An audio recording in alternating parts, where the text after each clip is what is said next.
पाणी गरम करायला ठेवलेलं आहे, त्यात सगळे खडे मसाले जिरे वगैरे सगळे टाकलेलं आहे.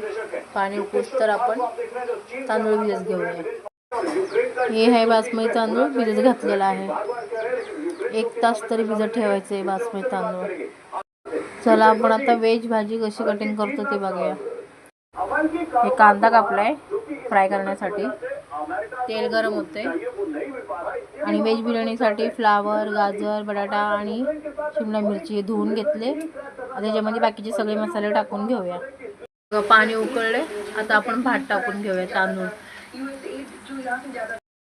2 पॅकेट बिर्याणी मसाला, लाल तिखट, धना पावडर आणि मटन एव्हरेस्ट हे सगळं आपण त्याच्यामध्ये टाकणार आहोत. दही, टमाट्याची प्युरी, हिरवं वाटण, त्यात कोथिंबीर, अद्रक, लसूण एवढंच वाटलेलं आहे आणि 2 मिरच्या बस. आता आपण हे सगळं टाकून त्याला 15 ते 20 मिनटं मॅरिनेट करून ठेवूया. तोपर्यंत आपला कांदा फ्राय होतोय.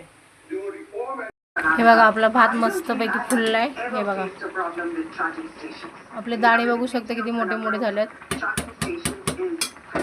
आणि हा मगाशी कांदा फ्राय केला होता. आता आपण ह्याच्यामध्ये मॅरिनेट करून घेऊया. आपलं गरम झालं, त्यात टाकले तेजपत्ता आणि हा थोडासा उभा चिरलेला कांदा.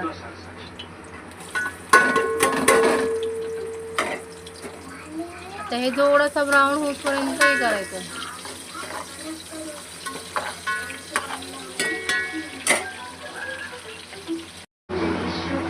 आता ही भाजी शिजूपर्यंत आपल्याला वाट बघायची. स्लोवरती टाकून द्यायचे, नाहीतर खाली चिटकून जाईल. हे बघा व्हेज बिर्याणीचं आपले मटेरियल रेडी झाले. आता आपण ह्याच्यामध्ये शिजवलेला बासमती तांदूळ टाकून घेऊया ह्याच्यावरती.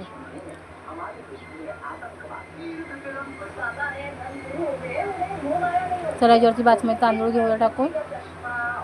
हे बघा आपली व्हेज बिर्याणी आता गार्निश करून झालेली आहे. आपण आता ह्याला कम से कम अर्धा तासपर्यंत ह्याला वाफ द्यायची. चला, तुम्हाला कशी वाटली बिर्याणी नक्की मला कमेंटमध्ये सांगा. आणि फॉलो करा, सबस्क्राईब करा आणि लाईक करायला विसरू नका.